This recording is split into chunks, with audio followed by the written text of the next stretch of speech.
Bihar police के DGP Gupteshwar Pandey. कुछ second मैं उनसे सीधी बात करूंगा और उम्मीद करूंगा आप लोग सुने जरा उनकी बात को कि वो कह क्या रहे हैं। गुप्तेश्वर पांडे जी, आपका आज तक पर स्वागत है। लगातार यह चर्चा थी कि यह आदमी बिहार की तरफ जा सकता है। उत्तर प्रदेश से अपराधी जब भागते हैं तो बिहार उनके लिए स्वर्ग होता था एक समय। आज भी स्वर्ग होता है क्या बिहार अपराधियों के लिए? आपका सवाल तो बड़ा है, लेकिन जनता को और पूरी देश की जनता को यह जानना चाहिए कि इतना मूर्ख नहीं है। बिहार की तरफ वो झांक भी नहीं सकता है। बिहार आने की संभावना, रास्ते हैं। वो चाहे तो नेपाल में प्रवेश करके, नेपाल के रास्ते से हमारा पोरस बॉर्डर है, 7 जिलों की सीमाएं लगती हैं नेपाल से, तो कोई आदमी आज आ सकता है। लेकिन वो बिहार पुलिस का रुख और बिहार की एसटीएफ का रुख और हमने जो ऐलान कर दिया उसको अच्छी तरह से पता है। और ऐसे दुर्दांत अपराधी ऐसे नहीं चले आते रोड पर टहलते हुए।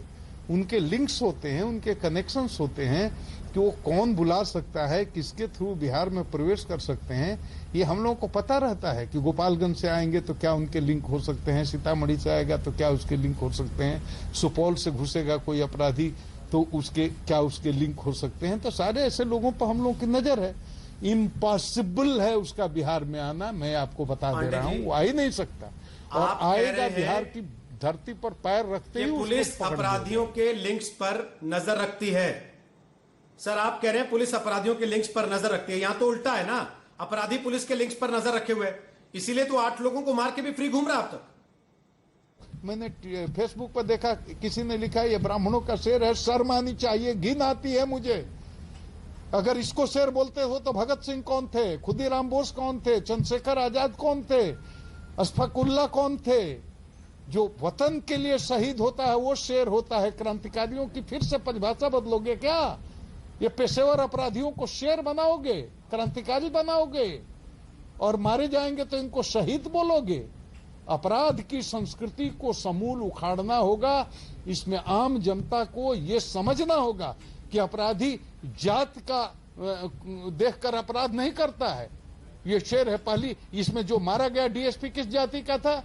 जिस शुक्ला जी की थाने में जाकर के इसने हत्या की थी वो किस जाति के थे? एक पांडे जी की इसने हत्या की थी वो किस जाति के थे? अपराधी जात देख करके अपराध करता? चोरी, लूट, बलात्कार, अपहरण, डकैती, ये हत्या ये जात देख कर करता है क्या?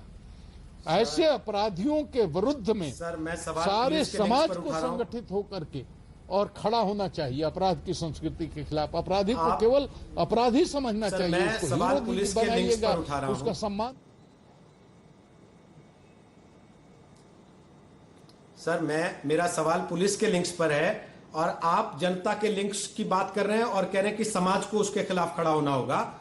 लेकिन सर, एक तबका तो फिर समाज में ऐसा भी है जो ये कह रहा है अपनी जाति की वजह से ही बचा हुआ, किसी और धर्म का होता तो आतंकवादी बना के मार दिया गया होता अब तक। फिर क्या कहिएगा उनसे?